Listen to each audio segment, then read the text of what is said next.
नमस्कार, जनता टीवी देख रहे हैं आप और मैं हूं आपके साथ जागृति खंतवाल। बुलेटिन में रुख करेंगे उत्तराखंड की खबरों की ओर।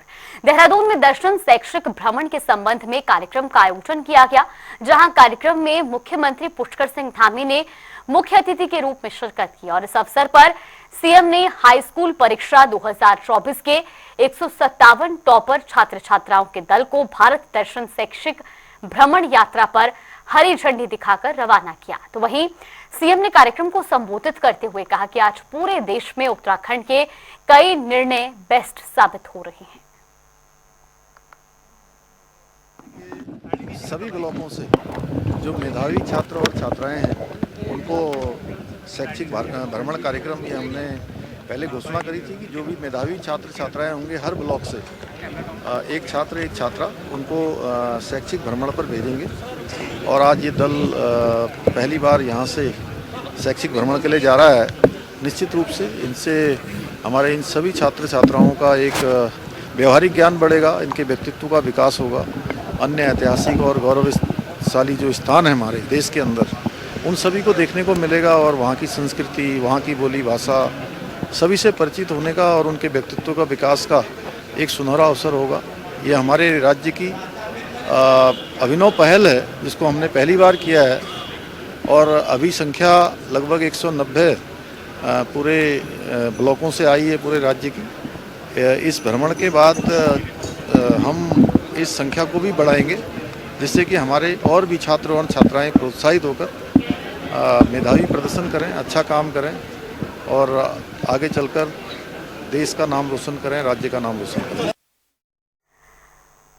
उत्तराखंड में मौसम ने तेजी से करवट ली है, जिसको लेकर राज्य के कई जगहों पर सीजन की पहली बर्फबारी देखने को मिली, जिसमें चमोली, उत्तरकाशी, मसूरी का नाम शामिल है। तो वहीं भारी बर्फबारी के साथ साथ तापमान में भी गिरावट दर्ज की गई है, जिसके बाद शीतलहर का प्रकोप शुरू हो गया है।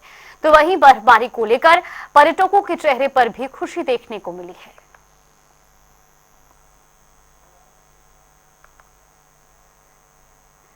मसूरी में मौसम का मिजाज बदलता हुआ नजर आ रहा है। चारों तरफ बर्फ की सफेद चादर देखने को मिल रही है। इतना ही नहीं, बर्फबारी के साथ साथ तापमान में भी गिरावट दर्ज की गई। तो वहीं तापमान में गिरावट होने से ठंड के कारण लोगों का जीना मुश्किल हो गया है। फिलहाल पर्यटक इस बर्फबारी का खूब लुत्फ उठा रहे हैं।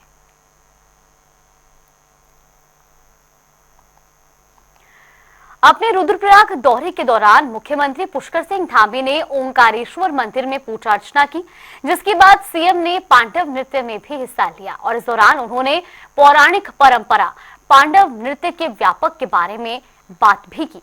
इस मामले को लेकर सांस्कृतिक राज्य मंत्री मधु भट्ट ने जानकारी देते हुए कहा कि पांडव नृत्य पौराणिक होने के साथ अपने आप में एक सांस्कृतिक धरोहर भी है और ये तस्वीरें भी आपको दिखा रहे हैं।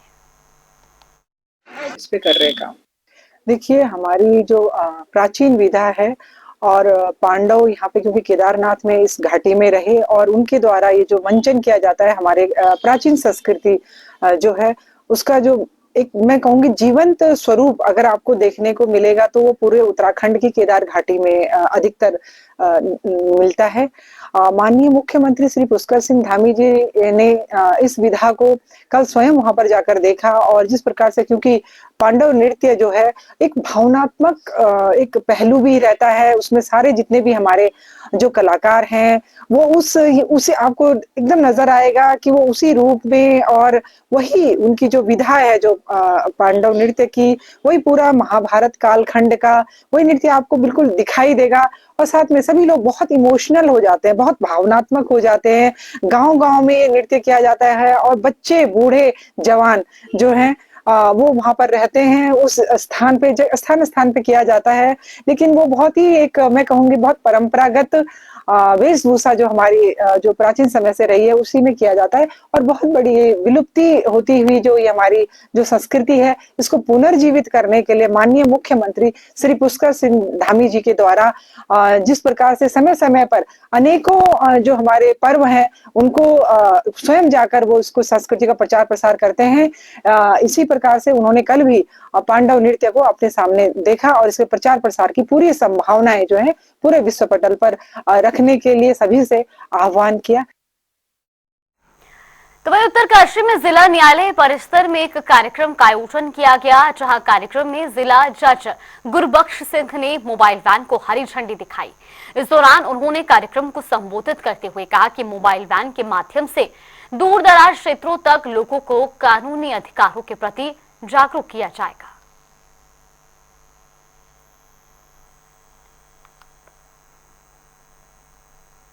तो वहीं काशीपुर में भू कानून को लेकर एसडीएम ने किसानों और उद्यमियों के साथ बैठक का आयोजन किया, जहां तहसीलदार पंकज चंदोला ने भी बैठक की अध्यक्षता की।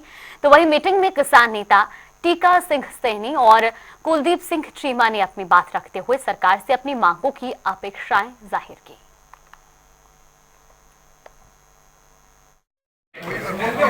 जो भू कानून की बात कई महीने से चल रही है, ये मुख्यमंत्री के दिमाग में कुछ गलत बात चल रही है और ये सारी जनता प्रदेश की समझ चुकी है कि इसमें कुछ बड़ा संशोधन ऐसा करने वाले हैं कि जो भूमि से संबंधित मुख्य रूप से किसान है, तो किसान बहुत ज़्यादा प्रभावित होने वाला है। ये संशय लोगों के अंदर है कि ये अधिकांश लोगों ये कहने लगे हैं कि ये शायद सीलिंग लिमिट घटाना चाहते हैं।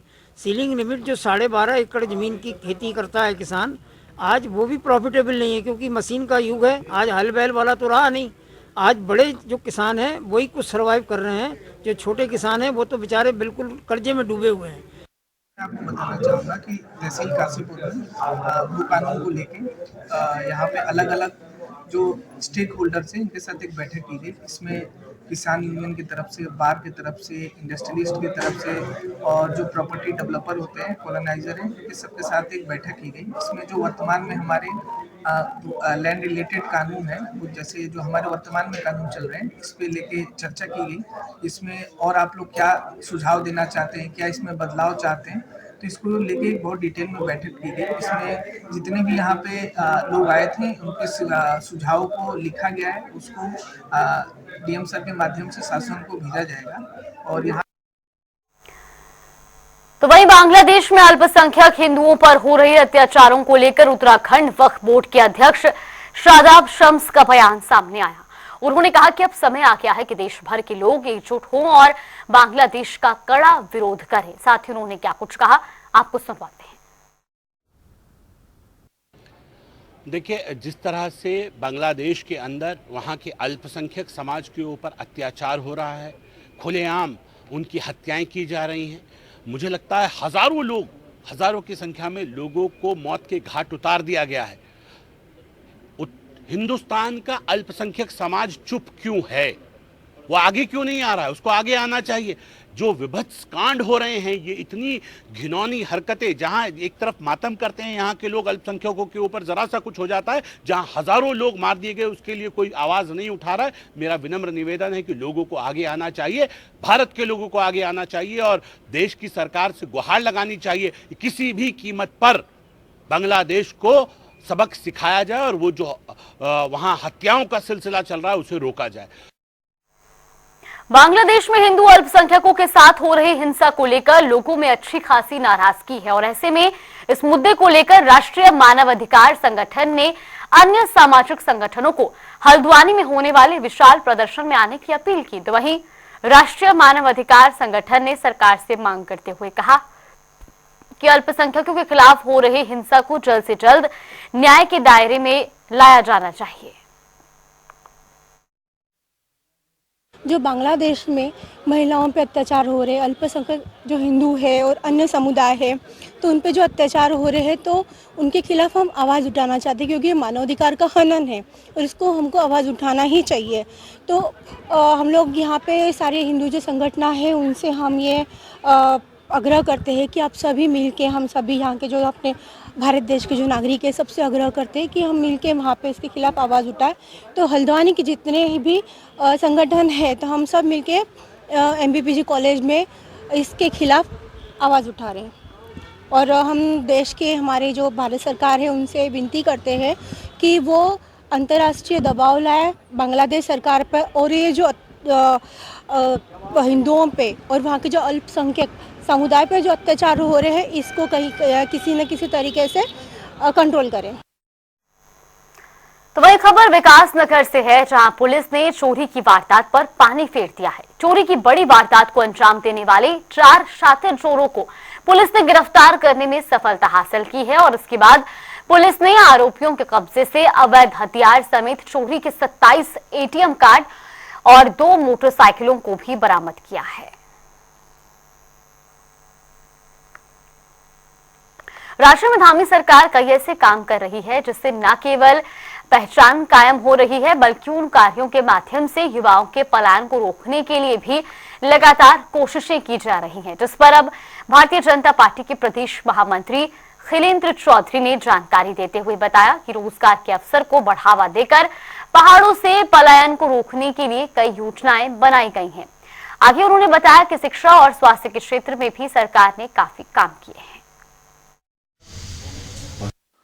देखिए, जब से धामी जी ने इस प्रदेश की कमान संभाली है, निश्चित रूप से मैं कह सकता हूं कि क्षेत्र के चहुमुखी बहुमुखी विकास के लिए वो पूरी मेहनत से काम कर रहे हैं, पूरे लगन से काम कर रहे हैं।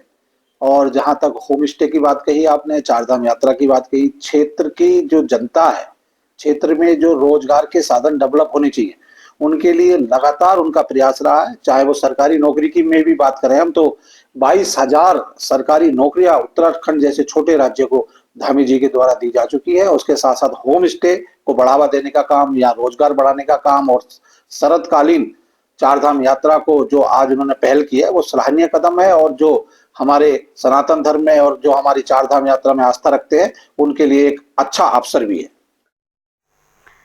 प्रदेश में हरिद्वार जिले को छोड़कर 12 जिलों में ग्राम पंचायतों का 27 नवंबर और क्षेत्र पंचायतों का कार्यकाल 29 नवंबर को समाप्त हो चुका है। तो वहीं निकाय चुनाव को लेकर अभी तक स्थिति साफ नहीं हो पाई है। कांग्रेस विधायक की ओर से इस पर बयान भी दिया गया है। दरअसल कांग्रेस विधायक लखपत सिंह बुटोला ने बीजेपी पर निकाय चुनाव न कराने को लेकर हमला बोला। उन्होंने कहा कि बीजेपी को हार का डर सता रहा है, इसीलिए वो निकाय चुनाव कराने से डर रही है। कि जो ये सरकार कर रही है वो बहुत दुखद भी है, पीड़ादायक भी है, क्योंकि मैं स्वयं पंचायतों से आया हूँ, मैं जिला पंचायत का अध्यक्ष रह चुका हूँ। मैं इसलिए कह रहा हूँ कि जो सरकार का काम होता है कि जब चाहे निकाय चुनाव का कार्यकाल हो चाहे पंचायतों का कार्यकाल हो, उनका निश्चित समय होता है। जैसे सबको पता था कि जो 2019 में क्षेत्र पंचायत चुने गई, उनका कार्यकाल 36 नवंबर को खत्म होना है, जो प्रधान है उनका 24 नवंबर को खत्म होना, जो जिला पंचायत अध्यक्ष है वो 2 दिसंबर को खत्म होना। तो सरकार को चुनाव की तैयारी करके तुरंत चुनाव कराने चाहिए, लेकिन सरकार ने चुनाव न करा करके जिस तौर से जिला पंचायत अध्यक्षों को प्रशासक के रूप में भेजा है, वो लोकतंत्र की धज्जियां उड़ाने वाली बात। मुझे लगता है कि देश के अंदर इतिहास में पहली बार ऐसा है कि जिस सरकार का, जो जिले की छोटी सरकार जिसका बोर्ड भंग हो चुका हो, जिसके पास मेंबर नहीं हो, ऐसे में केवल और केवल एक व्यक्ति को पूरे जिले का आधिपत्य देना लोकतंत्र के लिए, पंचायतों के लिए, जो संविधान में 74 संशोधन की जो बात की गई थी, उसके माध्यम से लोकतंत्र को मजबूत करने का 29 विभागों को कहा गया था कि पंचायतों को दिया गया, पंचायती राज सशक्तिकरण करने की बात कही जा रही थी, उसको ध्वस्त करने का सरकार ने काम किया।